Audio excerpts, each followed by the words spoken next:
What's up, everybody? Mr. OG Games here, and today we are back in the C35 and looking at the next orange artifact that I was able to get, and also talk about the artifacts as well. But first, I am doing a giveaway in this video.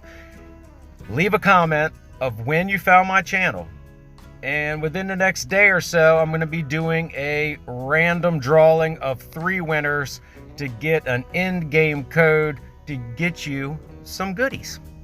So make sure to leave a comment in the section when you found my channel, and may the best person be lucky enough to win. Okay, so now, artifacts. Yes, I've been talking about artifacts a lot in this C35 account because, well, artifacts are a big deal. And the next one I was able to achieve, as you can see on the screen now, of course, the Apollo's bow. Now, how did I get it? Well, of course, I'm not going to be spending anything. So I went to the shop, and lo and behold, there it was. I only needed 1 frag. There was 2 for some of that good old purple. That little purple stone. I love that when you can find orange artifacts for the purple stone. I'm all down for that. I look all the time, all day, and I got lucky. Okay, so there we go. Apollo's bow. Now, will it go into the mix of my other artifacts? No. I've got that. I've got Called now, Excalibur, of course, and a few of the other 2, but they're not going in yet because obviously you need to be at a much higher star level than what I am now.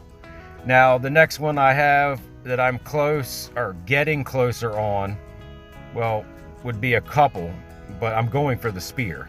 That's going to be what's going to benefit me the most at this time. Now, what else do I want to talk about today? Well, artifacts.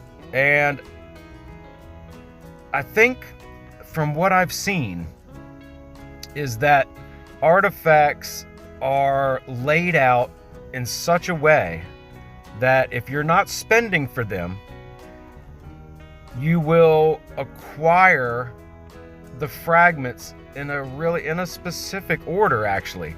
And even going through the shop, you know, where you can do it, I don't know, I think it's 6 or 7 times reset before you have to start paying gems for each reset.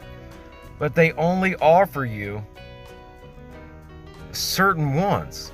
And based on that, opposed to the C39 I play, when I do the same thing on that one, of course, they're offering me way different ones that I can get with the either purple or the orange stone. So, what am I getting at?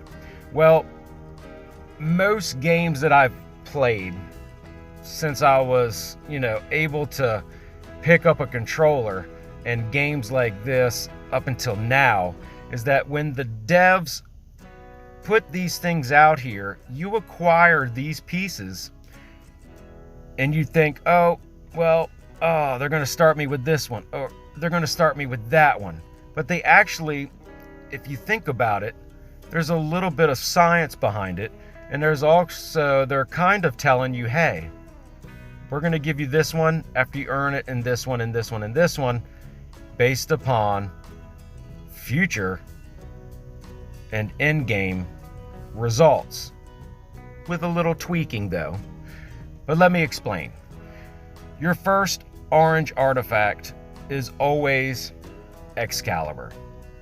Excalibur is the easiest orange artifact to level up because you have events in game that you can earn the fragments needed to level it up without ever purchasing it. So looking at what Excalibur gives you, at the very 6th star, it gives you damage.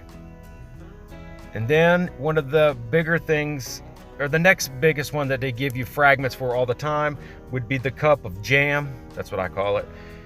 That's your Golem and HP, and then your Eye of Horus. That's also defending and HP. So the next two are sort of geared towards, hey, we're going to reduce some building stuff for you, but then we're also going to help you with defending.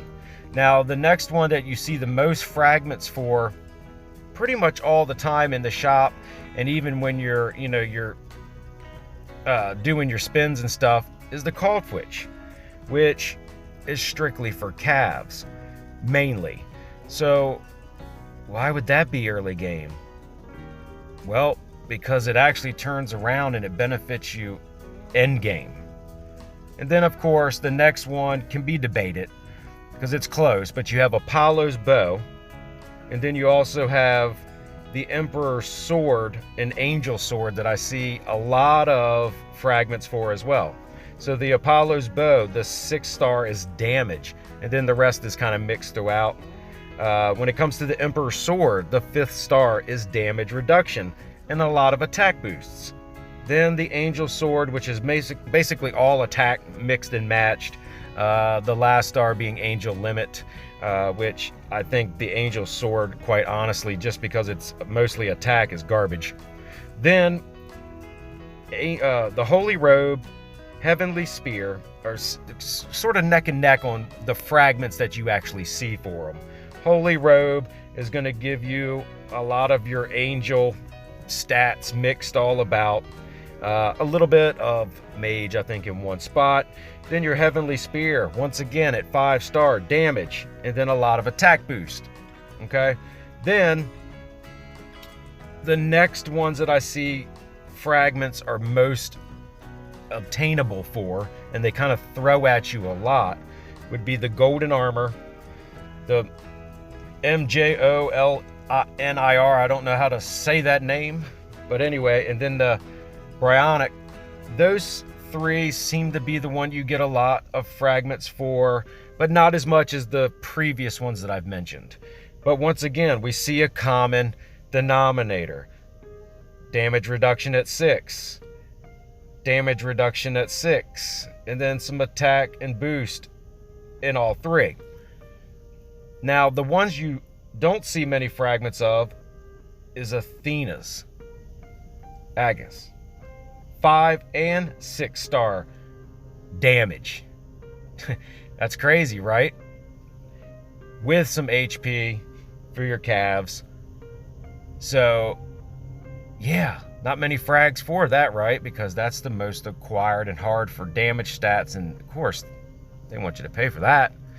And then, speaking of paying for, you got your first generation straight pay to play would be the Leviathan. And then the second generation, that's what I'm calling them anyway, is your Poseidon's Trident, also pay to play, cross realms only. Now, why did I go through all that? I just wanted to share with you what I think is going on. I think in hindsight, most players are going to go towards what they need anyway, but in hindsight, if they follow kind of what the game has put out there for them, they may find that it's almost trying to point you in a certain direction, especially early game. Now, when you're acquiring these, you may have already picked your back row troop, you may have already picked your primary front row troop, but in the grand scheme of things, these are artifacts that can technically take you to the end of the game. And then also the toughest one, Athena. That one is a beast, but you don't see many frag drops for it. So I'm just showing you, I'm running through a couple quick ones. You'll see a trend. And the trend is pretty much exactly like I just explained. You're only seeing the ones that they're trying to gear and push you towards. But these all have the key ingredient for damage. And damage, either damaged, increased, or damage reduction when attacking, or whatever the case may be, damage when defending. Damage is the big key and big difference in this game. So I just, jumping back to the C35, I was kind of, and I'm pushing for orange artifacts to grow the account a little bit. I've just been paying special attention to this, and I saw a trend and I wanted to show you guys. And next time you're on, look at your artifacts and you'll say, wow, OG's on to something. But as always, if you guys liked the video, smash the thumbs up button. And if you haven't already, don't forget to subscribe. And until next time, y'all keep gaming, and I'll see you in the next one.